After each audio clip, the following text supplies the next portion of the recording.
All right, here we are for another episode of Coffee with the Founder.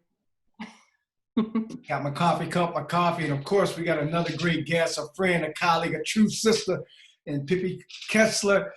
Pippi, we are doing these coffee talks as a way to introduce people to the WPC family, the WPC network, and all the great work they're doing. Because a lot of times people see you at the conference doing your workshop, but they don't know about the great work you do long after the conference is over. So that's what we're trying to do, and we're glad that you're here. Let's get started. Can you just tell us, who are you and what do you do? Well, hi, Eddie. It's great to have coffee with you. I'm Pippi Kessler, and I'm an organizational psychologist, and I do that work in 4 ways. So I work one-on-one with people, doing coaching with them about things coming up in their leadership or in their life or their work. I do workshops like what I would do at WPC about things like group dynamics, communication, facilitation, power and identity, and ethical leadership. I do consulting about organizational development and also facilitation of groups. And then also over the years, I've done a lot of work with young people, including at YAP, the Youth Action Program at WPC, which was really, really fun. And I also work with an organization called the Jewish Social Justice Roundtable, which is a national network of Jewish organizations that work on social justice. Yeah, I want to ask you a little bit more about the young people work in the Jewish Social Justice Roundtable. But before that, how did you get to this point? Did you grow up thinking, hey, someday I'm going to be this great organizational psychologist and work with folks all over the nation, all over the world? I mean, how did you get to this point? Well, yeah, I never heard of organizational psychologist. I never heard that word before. I saw it for the first time, like in the back of a book. There was this big book that I had called, well, I still have, called the Skilled Facilitators Field Book, which is this like giant book that has all these information about things like, how do you facilitate a strategic planning meeting? How do you facilitate this kind of thing? And in the back, I saw that it was written by, organizational psychologists. I had to like look up what that meant. And I said, that's what I want to do, trying to help people think about how do we do stuff together and not get really mad at each other and be effective and ethical. I think there is a way that it's kind of something I always wanted to do. When I was a kid, my parents, what I took away from what they were telling us about what our job was in life was, and this was also related to kind of what they had been taught from their parents, is that like at every time in history, like what it means to be a person is figuring out like, hey, what's going on and how do I take part in that? Like, what are the issues in my time in history that might be different from like what my ancestors were dealing with or what my kids are going to be dealing with, or grandkids? What is happening right now in my time? And how do I take up my role in being part of this long chain of people trying to make things better and make a more just world? So that's always kind of how I've understood what I wanted my life to be about. Yeah, I appreciate you sharing that. I want to follow up with that a little later, because I'm wondering how that has changed, or if that's changed your view on that, coming to that in the midst of COVID-19 quarantine. But before that, can you just talk, when you say you do work with young people, I know you were doing some stuff at YAP. I mean, what is the work you've been doing with young people? Can you just tell us a little bit about that? Yeah, well, for a long time, for almost 20 years, I ran a summer program for young people that was like a layer cake. So the kids were at a summer camp called Rowe Young People's Camp. And that was about trying to make a space where young people could feel really respected and move through their developmental stages, with respect, and get a chance to feel their autonomy and become more like themselves and learn about being in a community. The staff was taking part in an ethical leadership development program. So they were doing a series of workshops about thinking about power, thinking about what it means to have power over other people and to be part of a community. I mean, because this is one of the things that's really amazing about when people work with young people, whether it's teenagers working with little kids or adults working with teenagers, is that it's like a metaphor about what happens to us when we have power over other people, like what comes out in us, how do we handle it? And that information is really, really essential for all of us to know and see about ourselves and about what it means to be a person in the world. And so that metaphor is like a way that we can practice thinking about these questions. And of course, the secret is how adults act with young people. It's the same as how we need to act with each other in the world, you know, thinking about seeing that power is real, that power impacts everything that happens in groups, and that's one of the big obligations we have, figuring out how do we make not just like groups that are just or just, but communities and societies that are just. So that's why I really love working with young people also. Yeah, yeah. Now, can you talk a little bit about the Jewish Social Justice Roundtable and some of the work you've done there, and some of the challenges and some of the successes? But what exactly is that work? And when you think about the organizations across the nations that may be a part of that, what is the goal? What have been the successes, challenges, as you have been doing that for the time that you have been? Mm-hmm. Yeah, well, you know, so I'm a white Ashkenazi Jew, and part of how I think about activist work of all kinds and ending oppression is that it's like a really, really big project that we need everybody to get in on, and that each of us has to do our part in that big story, whatever it is. And that also we have really different work to do.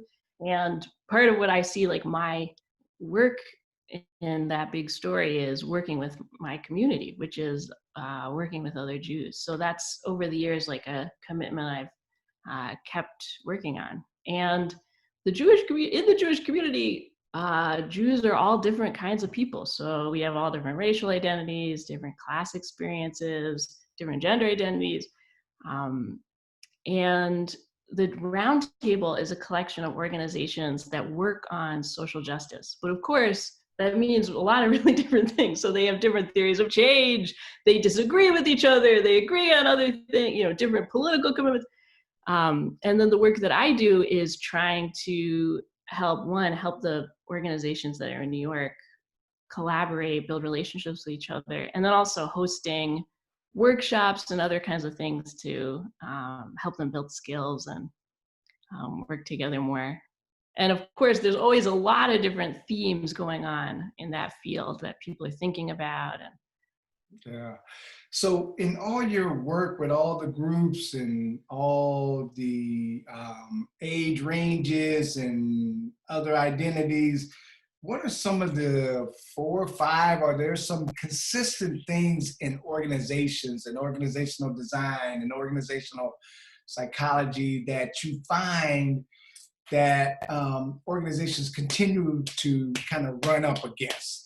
Are there 4 or 5 things that, you know, you could not even spend a lot of time with the organization and say could be one of those things just because you've seen it so often?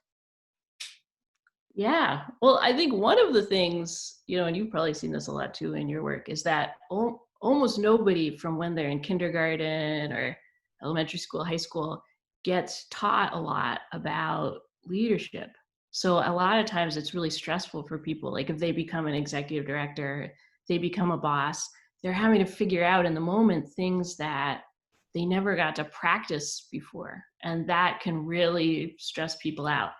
And the other thing is that, you know, and this is also something that we talk a lot about WPC, is that it's often easier for people to see ways that they don't have power, that they feel victimized, than to see ways that they do have power or that they are exerting power over other people.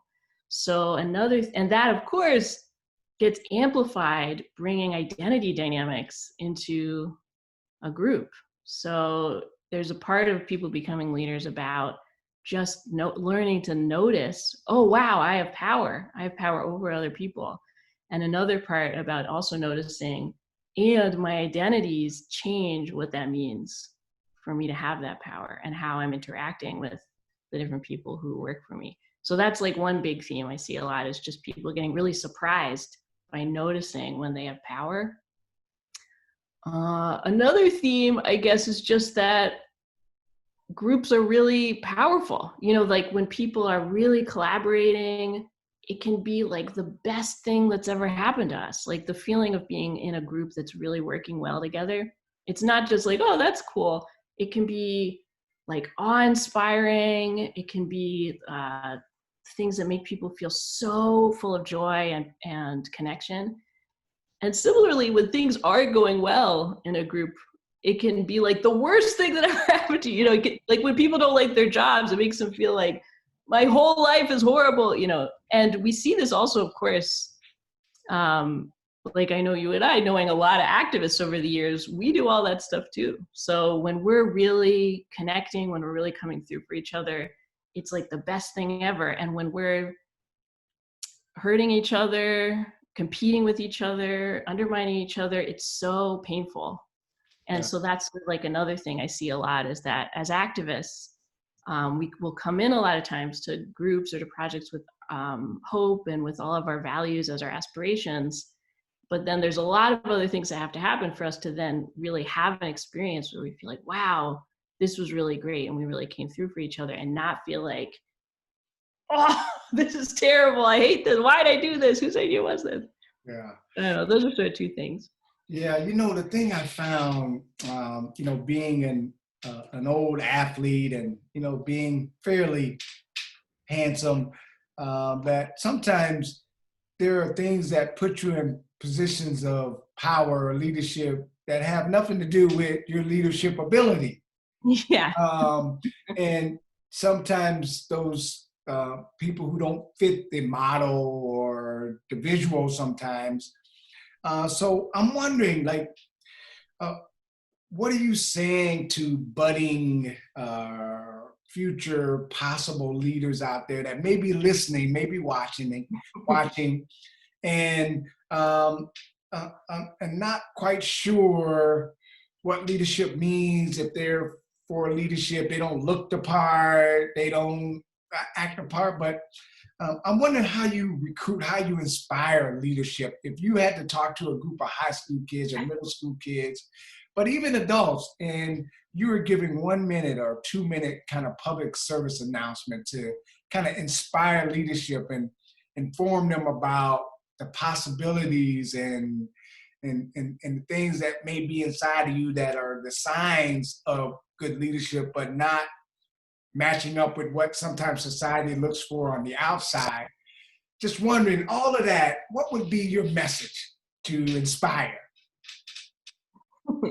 Well, the acronym I use for myself and that, you know, kind of drives how I think about leadership is UPTEP, which stands for use power to equalize power.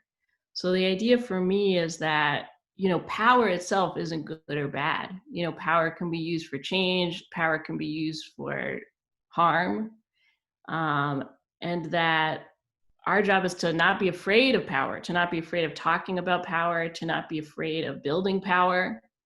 But that the goal in building power is to, as soon as we get access to power in a system, that we try to use that position to equalize power in the society.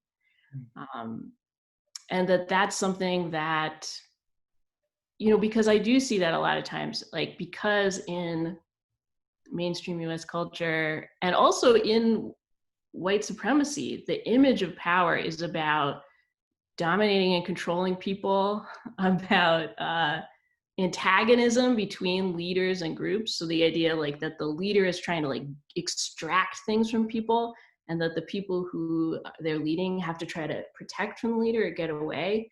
And I think part of trying to work towards a world without oppression also is a world where what it means to be a leader, to equalize power, to make things more just for all people. And so, you know, for instance, for teenagers or something, I think sometimes when people have a commitment to liberation and to anti-oppression principles, it makes it seem like it doesn't make sense to try to come into power, to come into a leadership position, because that is oppressive in and of itself. So it's something that I try to push, that being a leader doesn't have to be oppressing people, that it also can be using power to try to make a more just world. Yeah, yeah. Well, that brings me back to that point you raised earlier about what you learned from your parents and they learned from their parents about being, you know, a part of the answer, part of the solution, contributing good to the society and so on and so forth, if I paraphrase that correctly. But what I'm wondering is, in the midst of the pandemic, COVID-19, and what's going on now,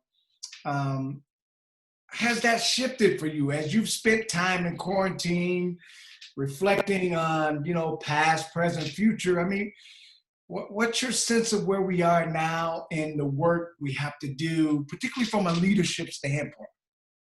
Yeah. Well, you know, one of the things that my friend Talia Cooper says that I really like is, she says, we don't have to lose any time trying to ask, like, is oppression at play here? You know, or is white supremacy at play? We get to just go right to the question of how is it at play? You know, because these big systems, it's like, by definition, they're bigger than us, they're everywhere, and they're part of everything that's happening to us. So of course, COVID-19 is just this other time where we're seeing the system work the way it's designed. So we're seeing, you know, in the news, okay, this is a situation where people are not dying and getting sick and being impacted equally, that people of color are dying in much greater numbers, really in disproportionate numbers, that the economic fallout is disproportionate of who's being harmed by the economy changing. And then we can predict, if things start to, you know, even out, we can predict who's going to suffer more and who's going to benefit more. And it's not like, I think sometimes I hear people saying like, oh, this is so messed up. But I think it's part of like what you've been saying for years, is this is the system working exactly as designed. This is like the blueprint playing out exactly as it's designed, which is that white supremacy is designed for this to happen. So in some ways, it's just like another example of these same ideas that show up in everything that we've already been working on, in education, in the legal system, you know, policing. It's like just the same dynamic. And in other ways, there are things where, you know, we're having to figure out, okay, well, what is different about what's about to happen, what's happening now? And the other thing is that I really don't believe that we have to like silver lining this. Like, I don't think we have to have a positive attitude, or we have to look on the bright side about it. And also there's this paradox where a lot of times when there's a really big crisis, it like smashes things in the system and makes like a portal where we can try to go through for things to really change. So I don't know if as a movement, we're gonna be able to take advantage of the way that things are cracking and smashing right now. But it's like, if we can, that's a dream I would have, that we can sort of like try to, through this moment, go for it, you know, like say like, yeah, let's not go back. Let's try to change everything, you know, like, yeah, we know the healthcare system, the economics, yeah, this is really messed up. We got to keep going. We got to keep trying to change things. So it's like, in the worst case scenario, this is just another really horrible thing where a lot of people die, and where it's not, and where the injustice is amplified by the tragedy. In the best case scenario, we like jump on this like a trampoline and try to get somewhere different as a society. Yeah, that's a tall order there. I don't know.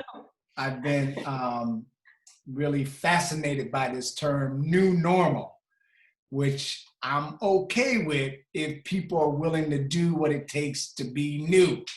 Because being different, being a new as opposed to the old takes some work, and I'm not sure I'm seeing the evidence of that, but I'm willing to hold on. I'm willing to remain pessimistic.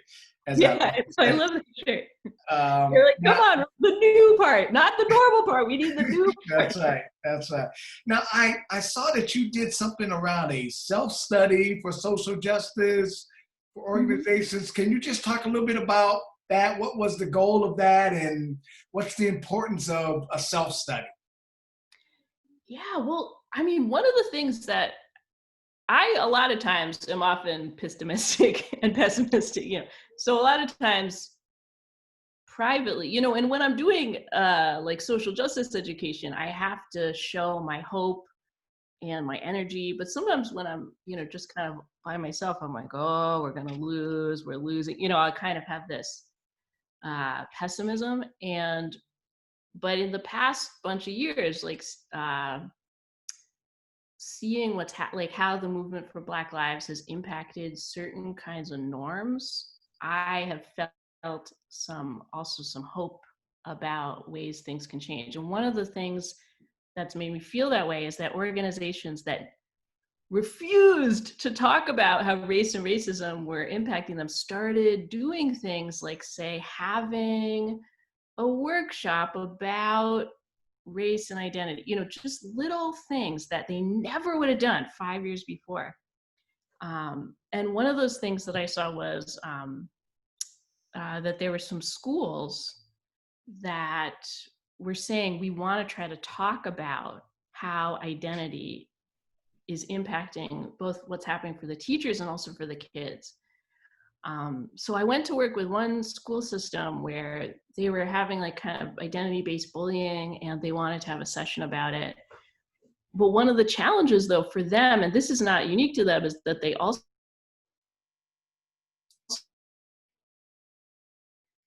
didn't have the budget to have like consultants help them.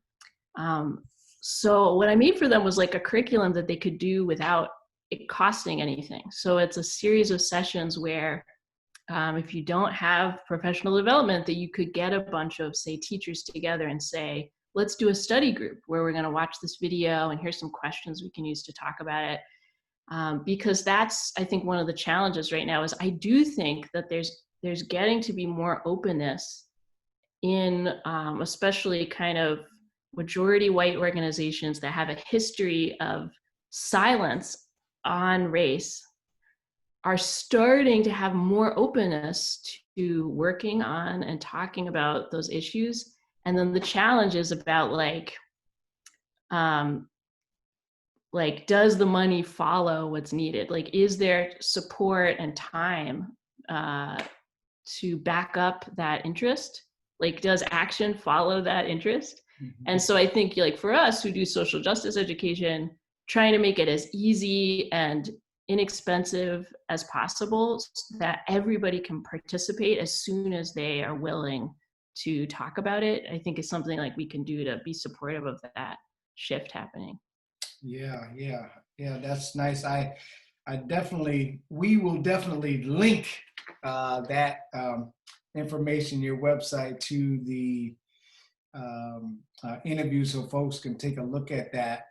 Can you talk a little bit about New York? I mean, I know you're not there, but what right now during quarantine, just given the challenge to social distancing, but I'm wondering as you look at, you know, the city where you grew up, where you live, and some of what's happening now in reference to COVID-19, but also, is New York possibly a microcosm of other urban areas, other big kind of cities in reference to COVID-19 when we think about the role of leadership, especially, and the decisions that are being made, the people are being impacted?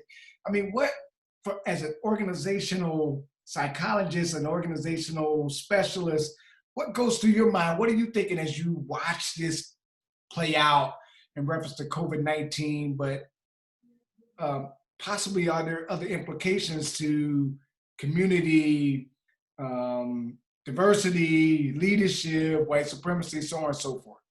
Yeah.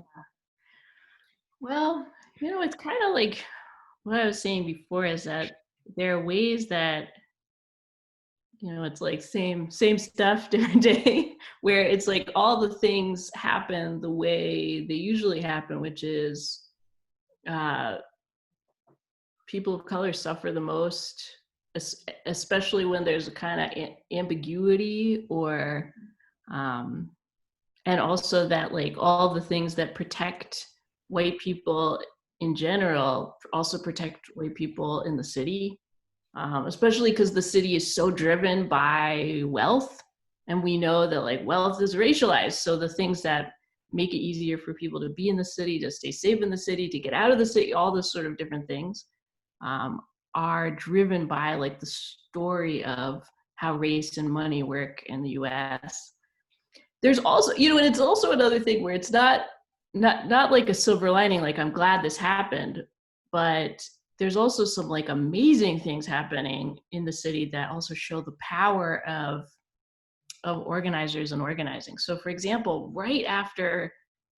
really soon after this news broke, mutual aid groups started growing in the city, you know, and they were driven by a number of awesome organizations, by Jews for Racial and Economic Justice, which I'm a member of, and by Mayday Space, which is an organizing space that, you know, where people couldn't meet in person now, but where they really quickly shifted over to helping to facilitate around mutual aid stuff.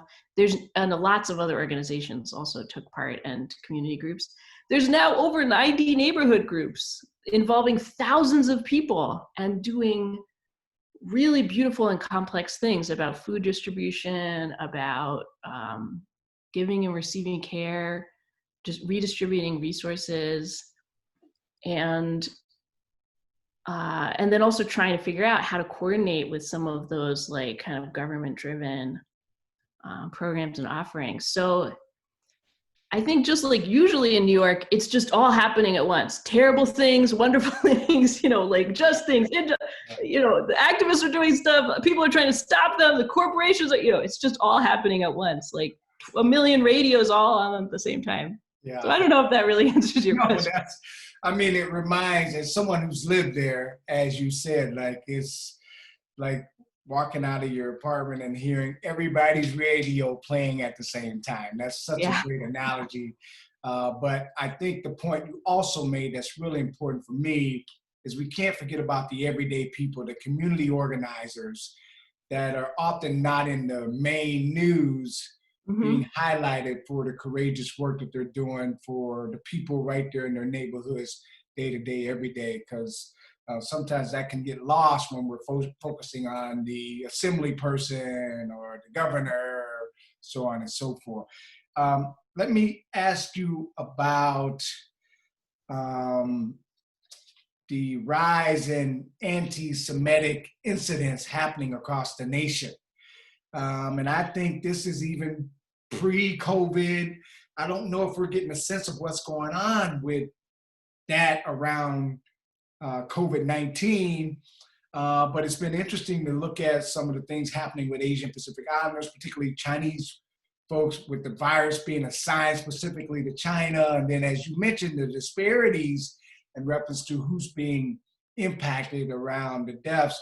But can you talk a little bit about some of what you're seeing and some of the ways in which folks are dealing with some of the rise in the anti-Semitic sentiments happening across the nation, the world, in fact? Yeah.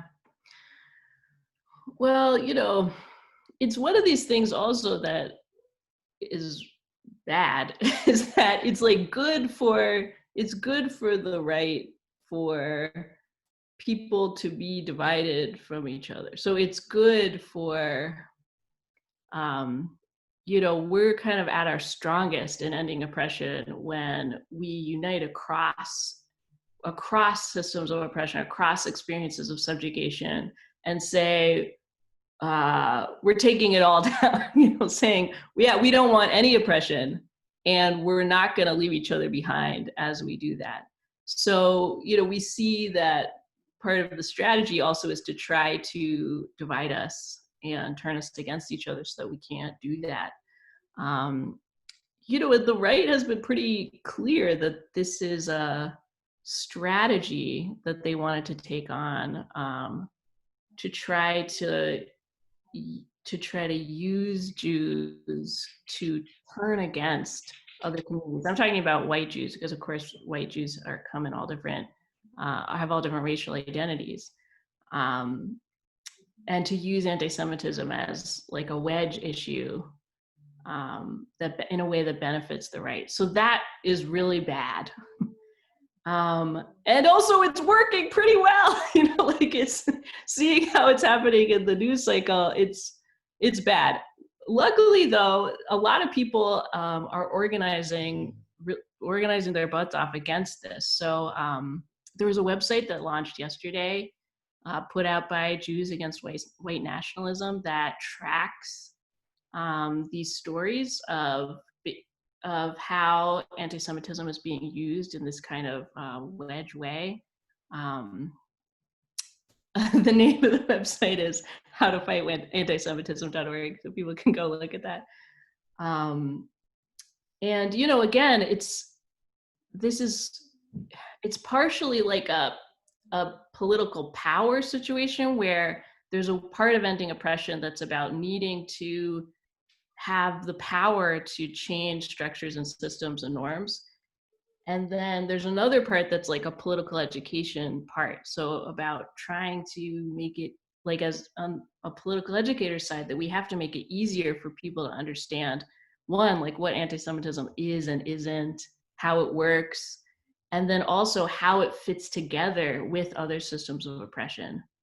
Because that's something, again, that a lot of times, people don't get to learn, like in kindergarten and, in high school, on the job. So then when things happen, people get really confused. And when I say people, I mean Jews. A lot of times Jews get confused. So hearing different Jewish people talk, sometimes we'll say really different things from one another about what anti-Semitism is and how it works. So that really gets confusing for people.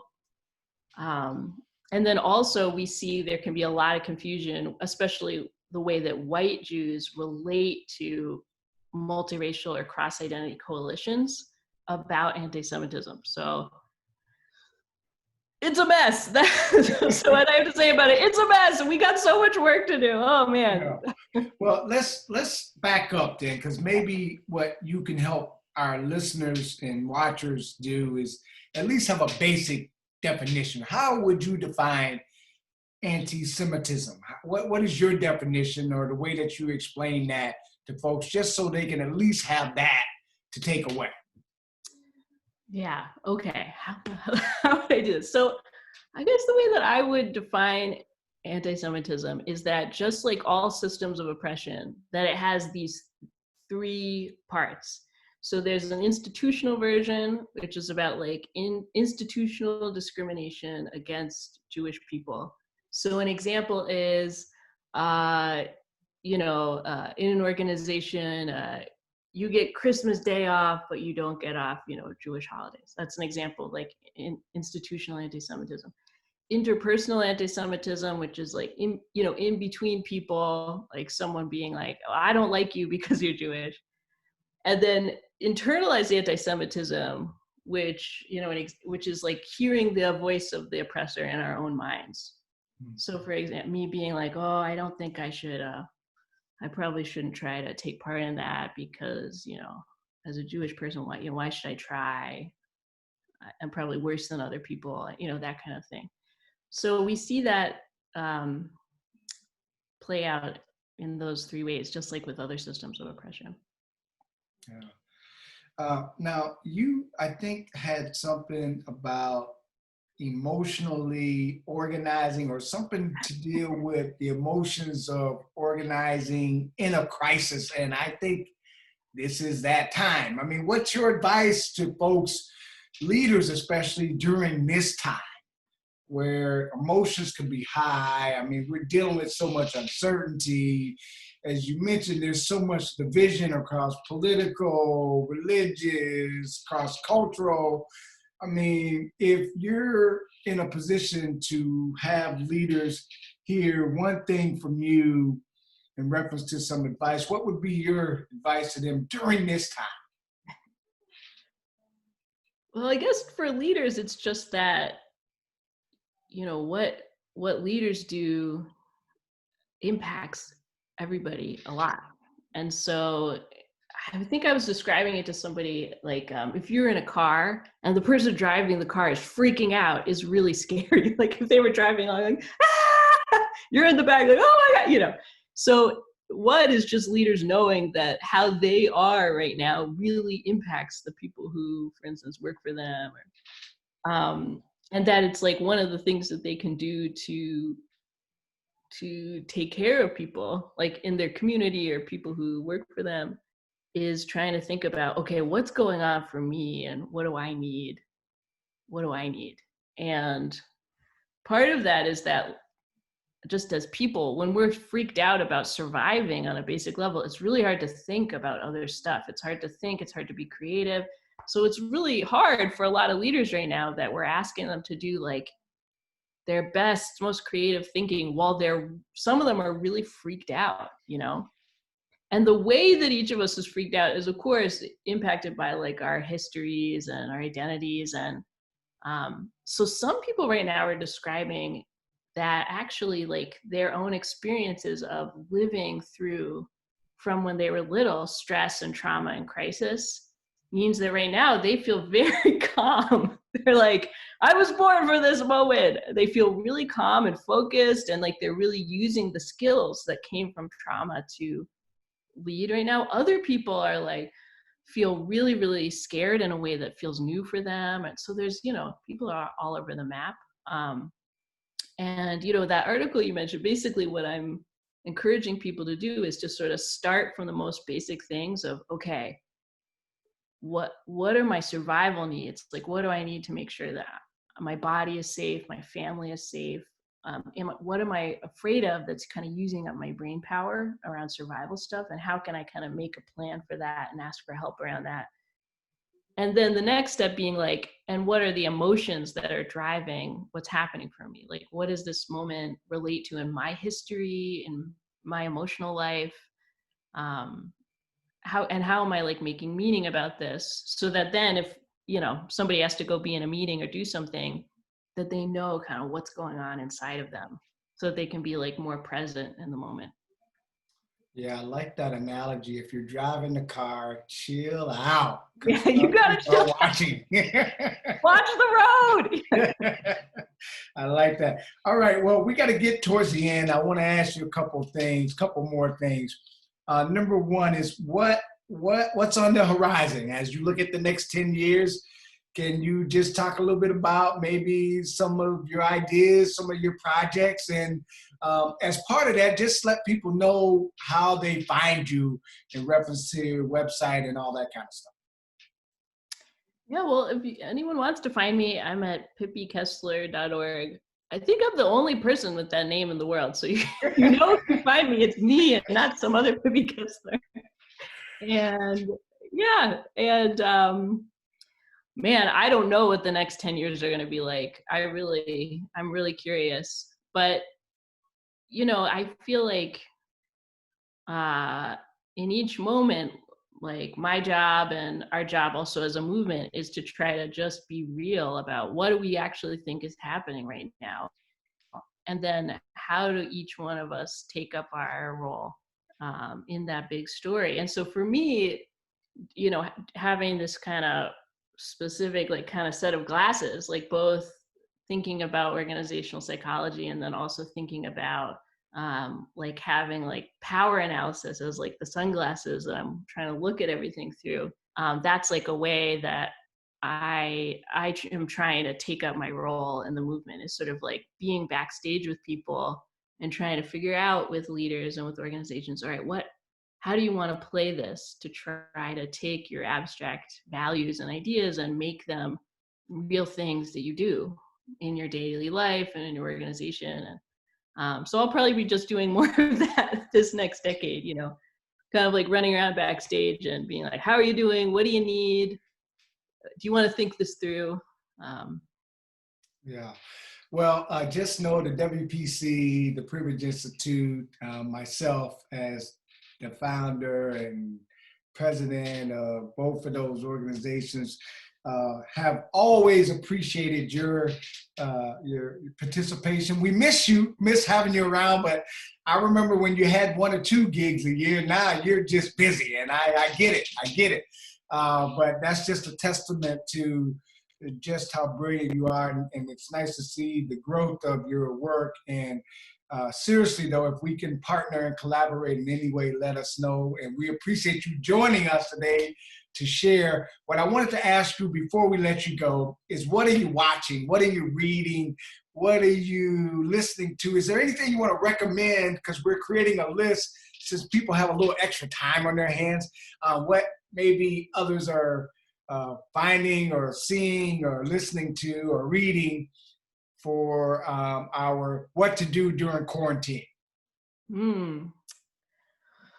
Oh, good question. Well, this is really nerdy, but one of the things that really inspires me is there's this guy named Dr. Peter Coleman who studies something called dynamical systems theory, which is basically about like how complex systems change over time.